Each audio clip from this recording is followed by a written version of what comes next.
You understand, dearie, don't you? That you agreed to no inspection for the house, so no coming back later with complaints.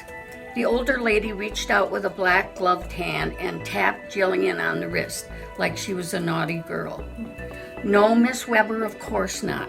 It was closing day and Jillian was sitting next to Meredith Weber to sign papers for the house on Meadowlark Lane. To say Miss Weber was dressed strangely would be an understatement.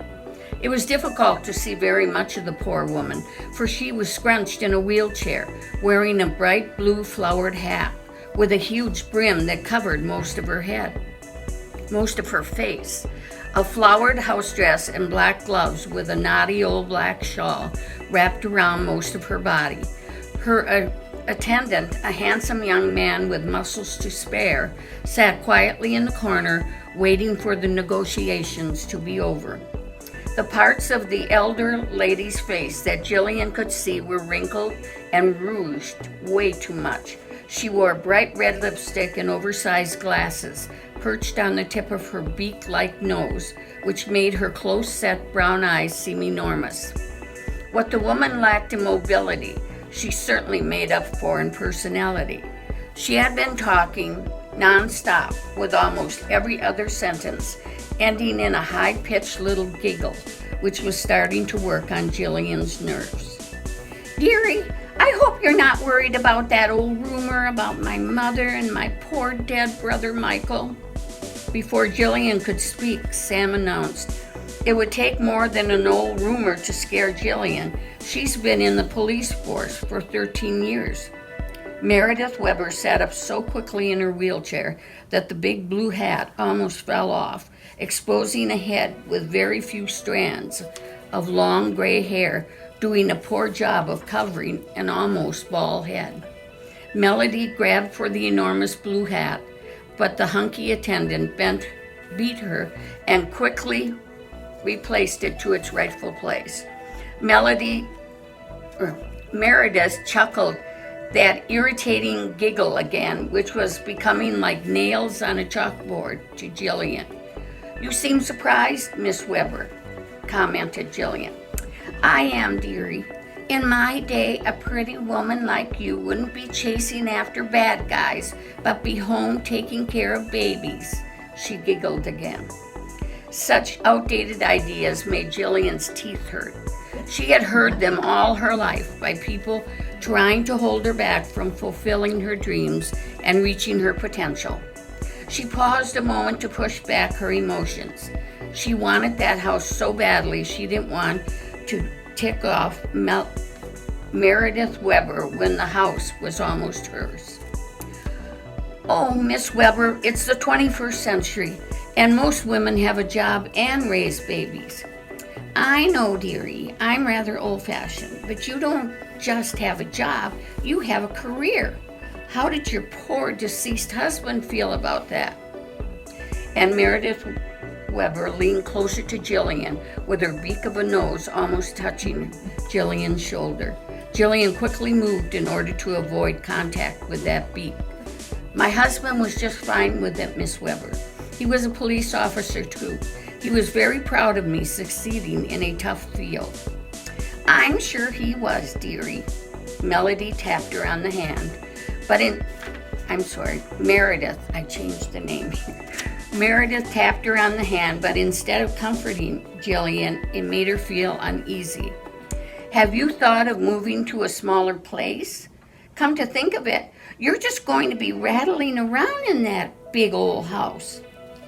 "Miss Weber, you're not trying to get out of this deal, are you?" asked Jillian.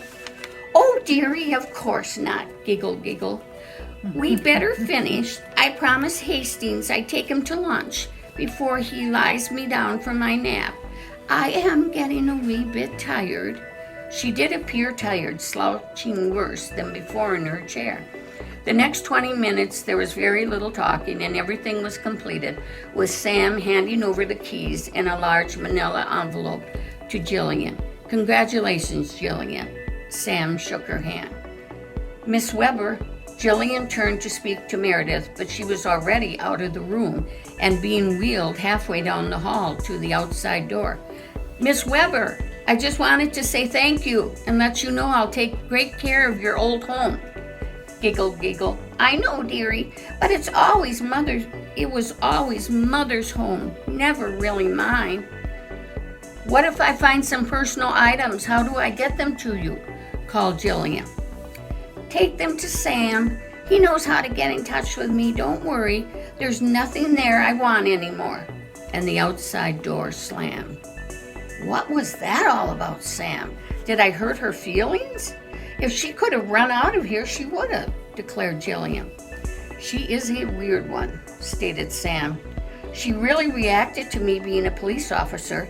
Maybe she has an outstanding warrant. For what? Asked Sam, illegally parking her wheelchair? Don't worry anymore about Meredith Weber. She's history. You won't ever be seeing her again. Me neither, I hope, sighed Sam. She called me up every night, pestering me about selling her house. She thought I wasn't doing enough, wanted me to put it in bigger markets like Chicago and St. Louis. Are you kidding me? I told her to get all the junk out of it, and I would.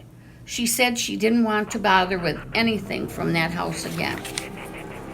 Then why was she trying to back out? Asked Jillian. Maybe she was more attached than even she knew, concluded Sam. I guess, agreed Jillian. I have better things to do than to worry about Meredith Weber.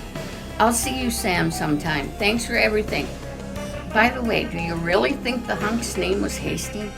Jillian laughed and breezed out of the door with a new swing in her step.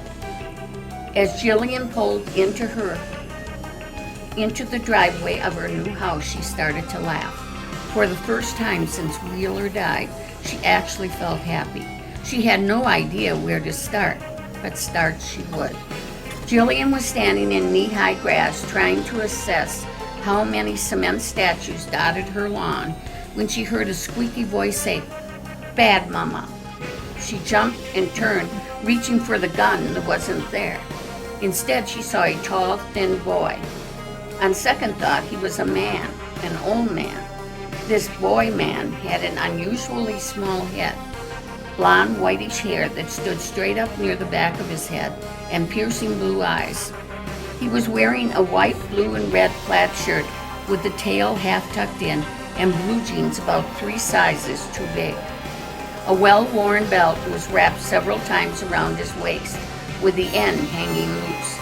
Her first impression was that a scarecrow had climbed down from a pole. Then her thoughts went to Ichabod Crane, but that was silly. The man spoke again. "Bad Mama."